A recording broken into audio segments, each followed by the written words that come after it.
जी नाज़रीन, असां करमपुर में अहम ख़बर जी आगाही शेयर कंदा हलूं। साबिक़ सूबाई वज़ीर मरहूम मग़फ़ूर मीर हज़ार ख़ान बिजाणी जी 3 वरसी तक़रीब जारी है। वरसी तक़रीब में सरदार मीर महबूब अली ख़ान बिजाणी, सूबाई वज़ीर मीर शब्बीर अली ख़ान बिजाणी, राजा मीर गौसबख्श ख़ान बिजाणी, मीर इकबाल अहमद ख़ान बिजाणी, सरदार ज़ादा मीर ज़रियाब अली ख़ान बिजाणी, मीर शाहनवाज़ ख़ान बिजाणी समेत बिजाणी ख़ानदान शहरनि इलाइक़े वासियुनि ऐं मरहूम जे दोस्तनि वरसी तक़रीब में वॾे अंग में शिरकत कई आहे।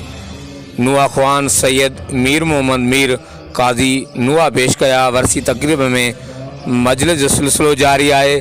साईं मोहम्मद आलिम मूसवी मजलिस पढ़ी रहियो आहे।